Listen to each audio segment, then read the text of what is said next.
população do planeta está concentrada grande parte da população mundial, tendo em vista que a Ásia é o continente mais populoso do mundo e que abriga uma grande variedade de culturas e etnias. Mas como a morte é vista nesse continente? A forma como a morte é vista está muito ligada à religião.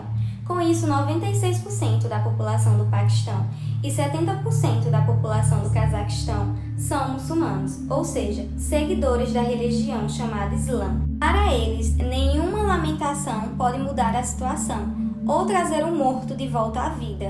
Portanto, o Islã insiste que a morte deve ser tratada com dignidade e a aceitação do decreto de Deus. O ritual de preparação do corpo é feito pelos familiares, normalmente do mesmo sexo do morto. De início, o falecido passa por 3 banhos, um para tirar a impureza, o segundo é canforado com ervas e o terceiro com água pura. Depois é enrolado em um pano, onde é coberto até o rosto e enterrado em contato com a terra, com a face virada para cima. O falecido deve ser sepultado o mais rápido possível. E a cerimônia é realizada apenas para cumprir o prazo das burocracias do enterro, ou para dar tempo de um parente de longe chegar. Em cemitérios muçulmanos não existem muitos ornamentos nas sepulturas e todos são enterrados de forma igual, com muita simplicidade. Vestir preto não é obrigatório, mas os presentes devem estar trajados sobriamente, sobretudo as mulheres, que devem manter a cabeça coberta. A reza em conjunto é realizada perto do caixão, para que a alma do falecido siga em paz seu caminho, e os familiares podem permitir música durante a cerimônia. Entre o 2º e 7º dia após o enterro, são celebrados rituais pelo falecido em mesquitas e casas, onde promovem a leitura do Alcorão. As orações ocorrem de forma simples e com reuniões discretas. A religião predominante no Vietnã é o budismo. Um monge, juntamente com familiares e amigos, ora e despede-se com calma, já que a morte é uma etapa de um longo processo evolutivo e não um fim definitivo. Os visitantes levam palavras de consolo para os parentes do morto e também algum dinheiro para ajudá-los com as despesas do funeral. Junto ao corpo no caixão é colocado um rosário budista enrolado nas mãos, e textos sagrados em coro são recitados pelos presentes. Algumas subdivisões dos budistas oferecem alimento e água no altar, como um símbolo de desapego do corpo físico. Junto do caixão acendem-se velas e incensos.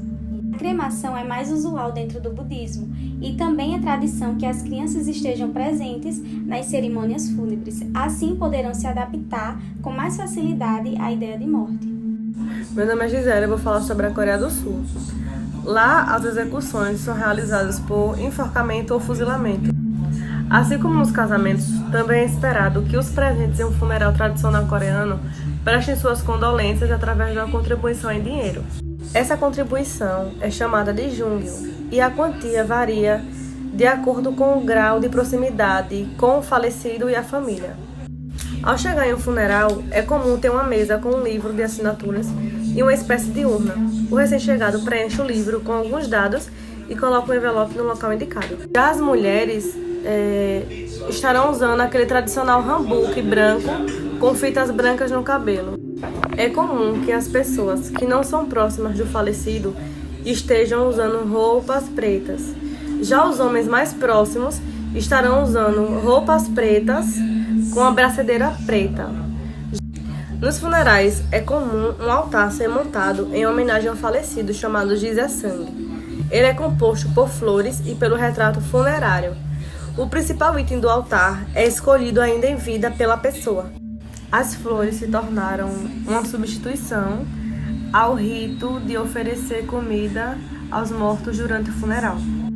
A cerimônia era composta por um canto alto e triste, enquanto carregavam um caixão em uma espécie de suporte.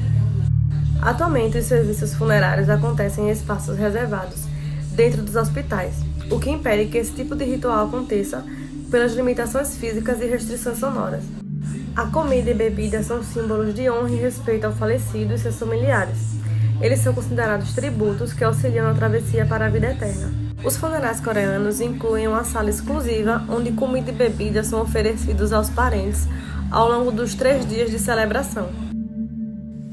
Boa noite a todos, eu irei falar sobre a Indonésia e os rituais fúnebres de lá. Existe uma região específica chamada Toraja, em que as pessoas costumam preservar os seus entes queridos em casa. O ente já morreu, a pessoa já morreu, mas eles ainda continuam a preservar essa pessoa em casa durante meses e até mesmo anos, porque os funerais de lá, eles comumente são complexos e dispendiosos.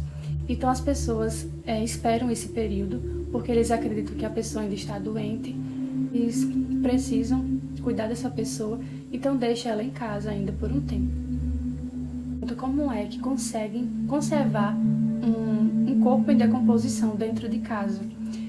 Isso é feito através de ervas, de fumo e vinagre. Esse é o modo tradicional que eles têm de conservar o corpo. E há pessoas que aplicam também formol para que conserve aquele corpo ainda dentro de casa. Eles costumam deixar a pessoa em um quarto, eles vão lá todos os dias para cuidar daquela pessoa, para conversar, para oferecer os cigarros, porque eles precisam cuidar daquela pessoa, como se ela ainda estivesse em vida. Os familiares, eles vão vivendo o luto de forma gradual. E quando chega o momento do funeral, que chama-se de nababesco, eles juntam os parentes mais próximos para arrecadar os fundos necessários, porque esses rituais, eles costumam ser extravagantes, e o próprio falecido, ele costuma juntar o dinheiro durante toda a sua vida, não para viver de uma forma luxuosa, mas eles guardam esse dinheiro para o momento do funeral, porque eles entendem que esse é um processo em que você vai passar dessa vida para uma outra e precisa ser de uma forma luxuosa, de uma forma digna para outra. Então, eles costumam sacrificar muitos desses animais, milhares desses animais, para facilitar essa passagem. O enterro dos Torajãs são raramente embaixo da terra. Eles costumam colocar dentro de cavernas, porque a região é montanhosa, então existem muitas cavernas por lá. Mas isso não significa um adeus, pois a cada 2 anos eles retiram os corpos para limpar, colocar roupas novas e limpar também o túmulo. As tradições religiosas são as mais antigas do mundo e existem diversas práticas, cada uma com seus respectivos deuses, além de acreditarem na reencarnação. Eles acreditam que o Deus Fogo vem para purificar o cadáver, libertar sua alma para que ela possa seguir o seu caminho. Em um dos rituais, a preparação dura em torno de 2 horas. O corpo é lavado várias vezes por meio de balde e água que é jogado sobre ele. Após 10 banhos, é colocado uma mortalha em sua face e envolvido em um pano branco, onde ficarão descobertos apenas braços e cabeça. O filho é quem inicia a cerimônia de cremação. E uma curiosidade, em algumas doutrinas, o falecido que não tiver filho homem é considerado amaldiçoado. O rio Ganges é onde se concentra o ritual de cremação. As pessoas que não possuem dinheiro para comprar madeira jogam os mortos dentro do rio. Quando existe cremação, a família fica observando o corpo do seu ente querido ser queimado para depois jogar as cinzas no rio.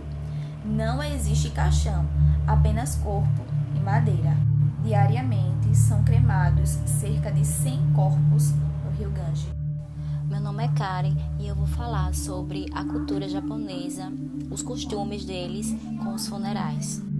A cultura japonesa, ela apresenta algumas peculiaridades. Os ritos funerários, com eles, pretendem se acalmar o espírito, dar-lhe paz e para que ele não volte, a não ser em datas especiais, como nas comemorações dos falecidos. Por isso, é de suma importância que sejam realizados os funerais. Uma das maiores preocupações é não poder realizá-los quando o corpo de alguém não é encontrado. Com isso, eles acreditam que o espírito da pessoa não vai ter paz, ficando inquieto e andarilho. Para a maior parte dos japoneses, a cremação é a forma mais respeitosa de partir. Isso se dá parte pela religião deles, que é uma mistura de budismo com shintoísta, que considera a putrefação algo vergonhoso e abominável. Outro motivo pelo qual os japoneses cremam seus entes queridos é pela falta de território. No Japão, 3/4 do seu território é composto por montanhas e, por consequência, cremar é uma boa solução para um país com pouco espaço territorial. A preparação do corpo era comum a família prepará-lo para o velório japonês, porém atualmente não é mais assim. Hoje em dia a lavagem é feita pelo hospital ou por agentes funerários, chamados de nokanshi.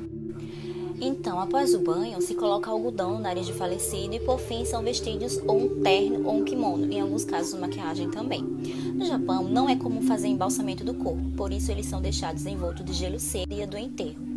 Também é costume deles levar o falecido para casa e passar uma noite para que a família possa se despedir. É importante dizer que se possuem dias favoráveis a realizar o velório japonês, pois eles são muito supersticiosos. Eles seguem o Tomobiki, que é uma lenda que envolve 6 dias do ciclo lunar.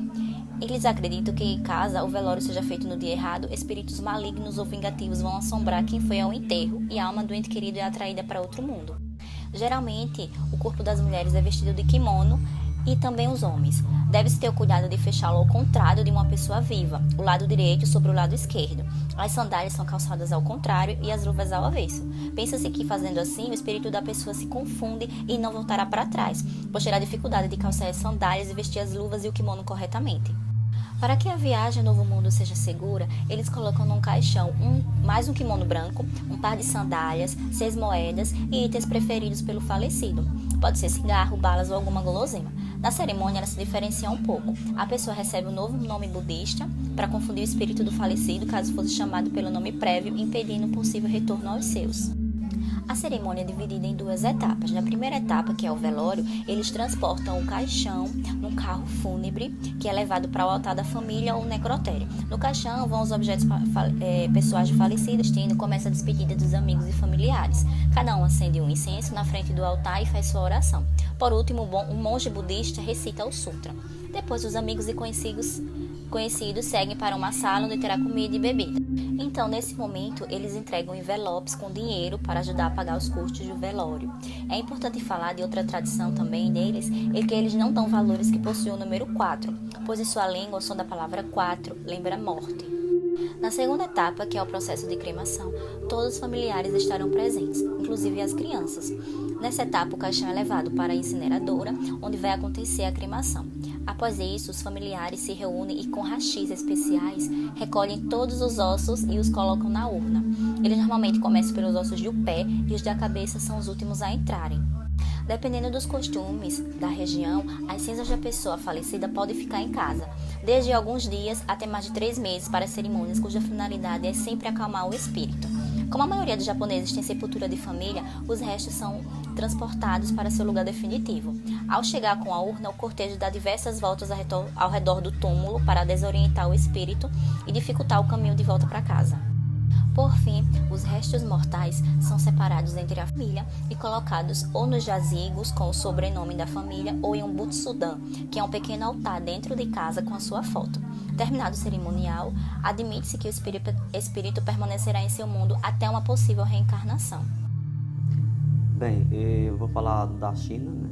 O processo de morte, como acontece os funerais, né? Os velórios na China, que é um país do continente asiático. E lá o velório ele dura de 3 a 7 dias. Né? E durante esses dias acontece homenagens aos mortos, né? Ao defunto. Também é interessante que eles fazem banquete para receber os convidados, as pessoas que vão dar os pêsames. Né? Então é recebido com muita festa, muita comida, dança, músicas, né?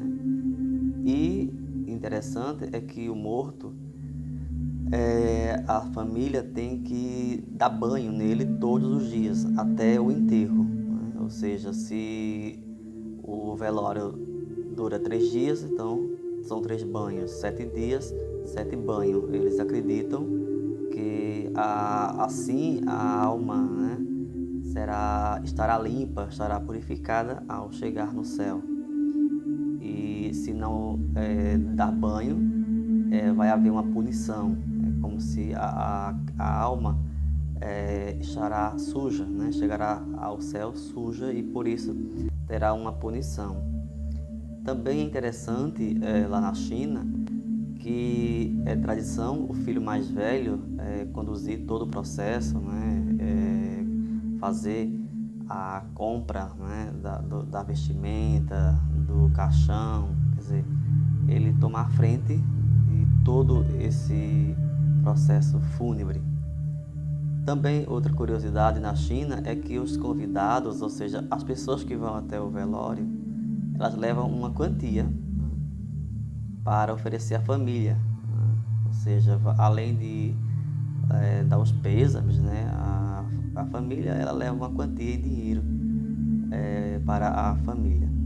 E também os bens, como joias, são colocados no caixão, enterrado com o defunto, né? Porque entende-se que aquela pessoa, aqueles bens muito individuais, né? São bens individual daquele sujeito, então tem que ir com ele para o túmulo, né? Se for também a prática da cremação, não